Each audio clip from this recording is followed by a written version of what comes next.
这是日本金枪鱼捕捞工作人员自己拍摄的一段视频，可能你也跟我一样有很多的疑问。他们只需把挂着鱼的鱼竿甩进鱼仓，就能立刻抛竿再钓下一条。为什么鱼钩不用手动摘呢？还有一个疑问，为什么不用更具规模化的渔网围捕的方式进行捕捞呢？今天我就给大家一次性讲清楚。这种看起来超级过瘾的捕鱼方式，在日本被称为一本钓，指的是用小型渔船一个人用一根鱼绳、一个鱼钩来钓取金枪鱼的方法。这是一种流传在日本的传统捕鱼方式。首先需要捕捞一些饵鱼，一般都是沙丁鱼为主，放入船舱内备用。然后船长会根据金枪鱼追赶鱼群，而海鸟又会围在周围的原理来判断金枪鱼群的大概方位。渔船抵达海鸟聚集海域后，就开始展开垂钓。第一步撒饵，船员首先会抛洒少量的沙丁鱼诱饵来吸引金枪鱼群，把它们吸引到船的周围。第二步扬水，用船体四周的水泵抽取大量的海水，抛洒向海面。这么做的目的是制造海水沸腾、沙丁鱼群扎堆聚集的假象，激发金枪鱼的捕食欲望，会被吸引过来，兴奋地争抢鱼食。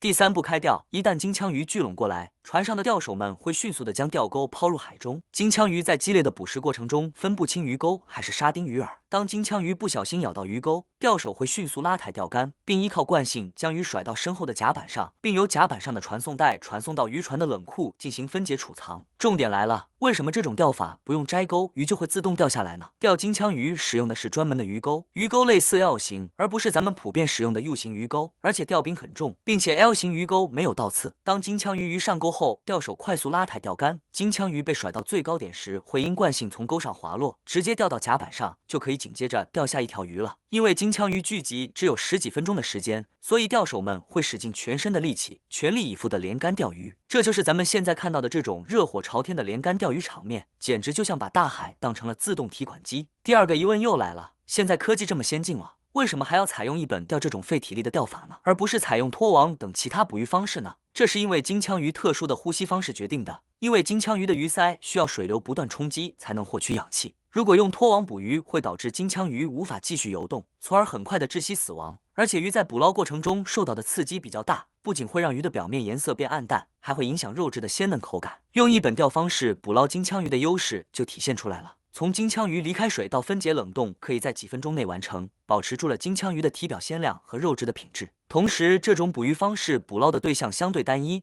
对海洋资源相对友好。当然，缺点也非常明显，一本钓真的非常费腰力，腰不好的人无法从事这项工作。如果你从事这份工作，你的腰能坚持多长时间呢？如果你觉得你是一位猛男，请在评论区告诉大家。好了，今天的分享就到这里，喜欢的朋友请点赞、关注、分享，再见。